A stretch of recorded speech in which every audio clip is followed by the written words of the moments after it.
네, 오미크론 변이로 인해서 확진자가 폭증하는 상황에서도 미국에서는 이달 들어 마스크 의무화를 해제하는 도시가 계속해서 늘고 있습니다.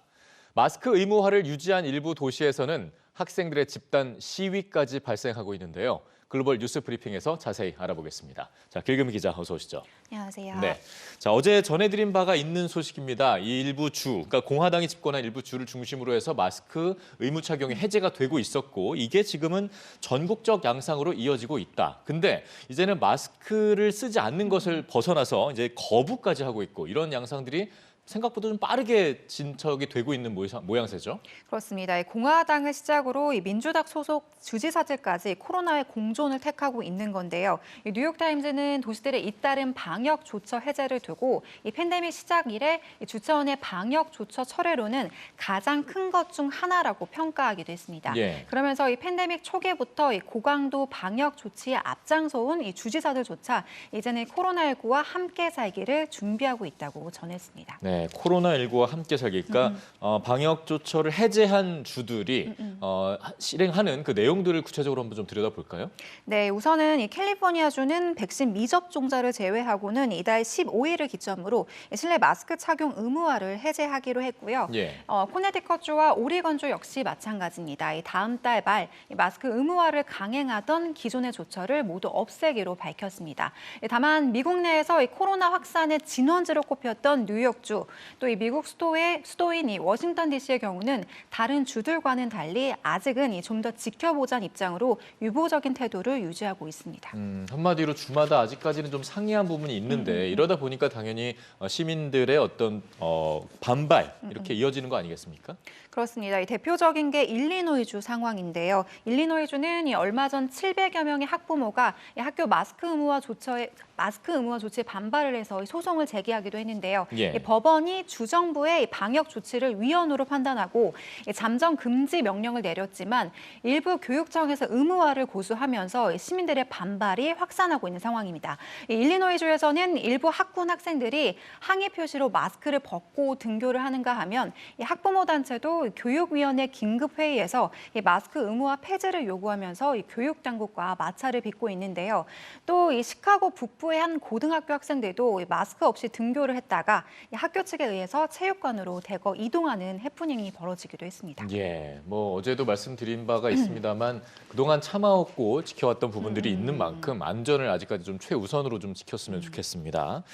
자, 다음 브라질 소식 좀 볼 텐데요. 브라질 대학들이 오랜 시간 이제 비대면 수업이 이어지면서 역시 학생들의 불만이 쏟아지고 있죠. 그렇습니다. 이 대다수의 대학들이 집단 감염을 막아보고자 이 온라인 수업으로 전환한 지 벌써 2년을 넘어서고 있는데요. 예. 이 브라질 대학가 역시 마찬가지인데 이 온라인 수업이 길어지면서 등교 수업 재개를 요구하는 학생들의 목소리가 높아지고 있습니다. 이 브라질 매체들에 따르면 이 오미크론 변이로 등교가 또 한 번 미뤄지면서 학생들의 불만은 극에 달한 것으로 전해지고 있는데요. 현재 사립대를 중심으로 이 등록금 반환을 요구하는 시위가 이어지고 있고 예. 이 등록금을 받지 않는 공립대 학생들의 경우는 등교 수업을 촉구하면서 이 시위 대열에 합류할 조짐을 보이고 있습니다.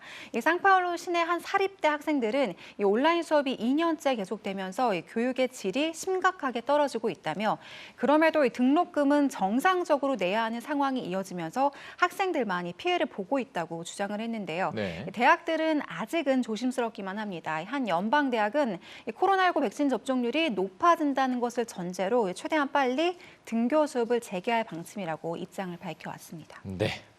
자, 다음 소식은 한국 사람들에게 좀 반가운 소식이 될 것 같습니다. 뭐 미국에서 이제 한국인들을 대상으로 해서 전문직 취업 비자 이 신설 법안이 하원을 통과를 했죠.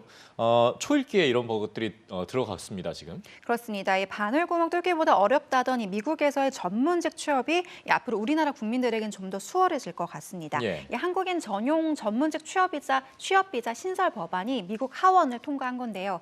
이 하원은 지난 4일 이 미국 경쟁 법안을 처리하면서 이 같은 내용이 담긴 한국 동반자법 수정안을 포함시켰습니다. 이 수정안에는 정보기술을 비롯한 엔지니어링, 또 수학과 의학 등 전문 분야의 대졸 이상 한국 국적자에 대해서 앞으로 연간 최대 15,000개의 취업 비자를 발급하는 내용을 담고 있는데요. 예. 이 법안은 특히 앞서 지난해 민주당 제리 코널리 하원 의원과 한국계인 공화당 영김 하원 의원이 공동 발의해서 주목을 받기도 했었습니다.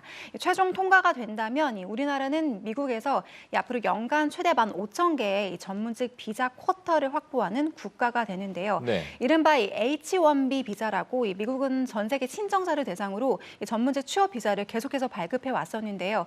지급되는 이 비자 한도가 연 8만여 개로 제한이 돼 있다 보니까 경쟁이 치열했던 게 사실입니다. 미국은 캐나다와 멕시코 또 호주 등에게 이와 별개로 매년 국가별 연간 쿼터제로 혜택을 주고 있었는데요. 예. 이런 법안이 통과하게 되면 우리나라 역시 이런 혜택을 받게 되는 국가가 되는 겁니다.